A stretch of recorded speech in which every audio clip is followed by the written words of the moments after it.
Oh man, this is a big fish. Man, on this day, the bite was absolutely off the hook. But the story here is not about the bite itself, but how I found it. I had to bounce around a bit in the beginning just because the jetty was like a ghost town. However, I did eventually find fish, and in this video, I'm going to share with you those techniques that I used and how I got them to bite. Stay tuned. I feel really aggressive all of a sudden, dude.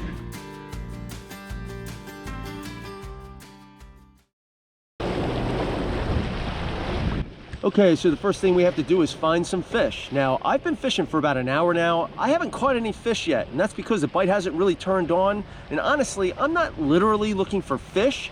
What I'm looking for is structure that would hold fish. And I have several spots marked on this jetty. There's a ton more that I have yet to discover, I'm sure, but there's this one particular spot that has a huge rock pile with a big drop off behind it.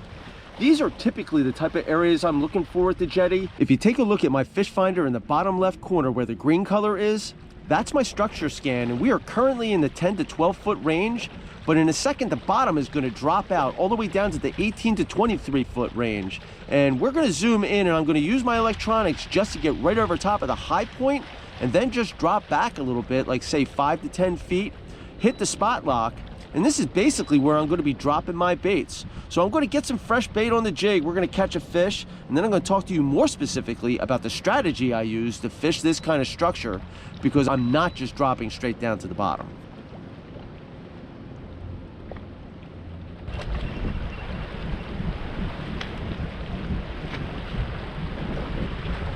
Okay, so this first fish is going to give us a really good example of what I don't set the hook on. Right now I have a bunch of tiny little fish hitting this bait, but I don't want to hook up with those. So when I'm feeling bites, I slowly start to lift up my rod tip, and what I've come to find out is that the smaller fish will always spit that jig out before I feel significant weight, and that's exactly what's going to happen right here. You see that? He just spit the jig. But basically, I'm just shaking off the smaller fish by doing that and putting that bait on display for a larger fish to swoop in and take it. And the next time I lift up my rod tip, that fish is not going to let go of that jig. I'm going to feel that weight and set that hook. And I tend to have a very good hookup ratio using this method.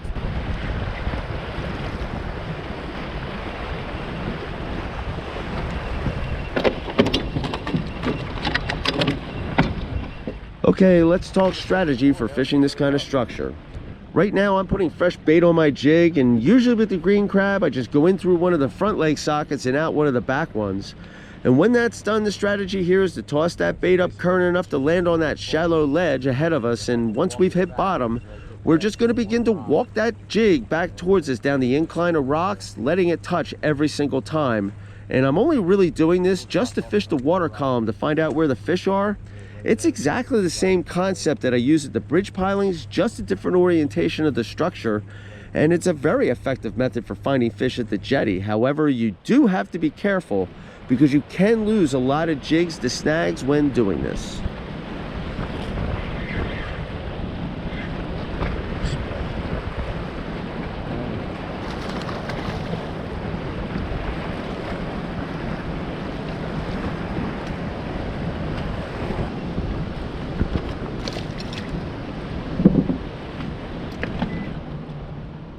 So I caught a lot of fish on this trip, and I'm not going to show you all of them, but I am going to show you a collage of some of the better fish I caught. And once that's over, I'm going to run a little experiment, and I have my expectations, but to be honest with you, the results completely catch me off guard. So make sure you stick around for that. All right, here we go.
Dude, I had it cleaned up. It was a 5-fish limit, man. I definitely caught my 5-fish limit today. If there was a 5-fish limit, but unfortunately that starts tomorrow. Man, I love fall togging just because of what we've seen happen today. I mean, we've gone from a ghost town to a super intense bite real fast, and the rewards are exactly what you just saw. Keeper after hard fighting fish, and all on light tackle. In my opinion, this beats sitting around with a piece of junk bait on a circle hook waiting for that one fish, because fall togging keeps me real busy. But let's run a little experiment now, shall we?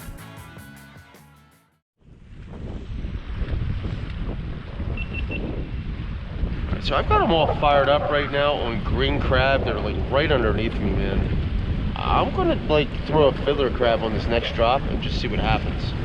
I wonder if they'll turn their nose up just because they're keyed in on green crab, or if they'll just eat anything I put down there.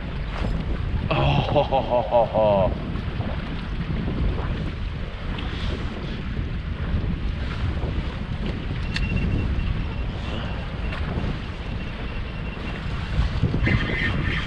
wow, they are really fired up right now.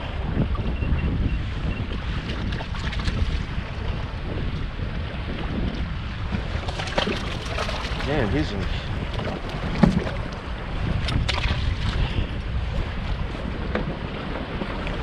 Let's see if a fiddler crab will even work. Alright, so testing our fiddler crab, going down. Let's see if they'll hit that. I'm thinking it's possible they won't.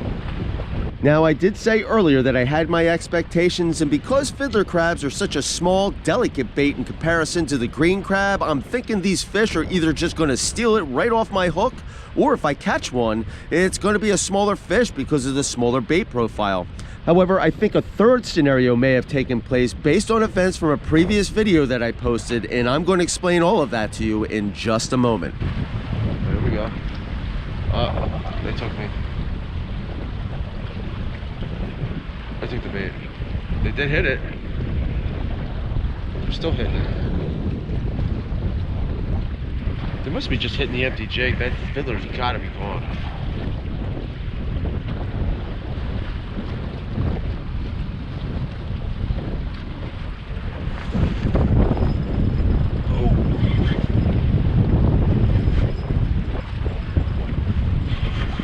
Oh man, this is a big fish. Holy cow, look at the size of this one, man. I wonder how big he is.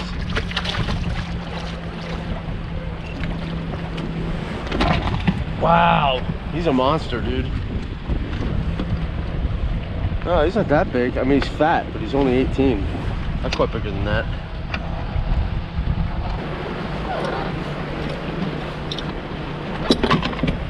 Alright, so let's release this guy.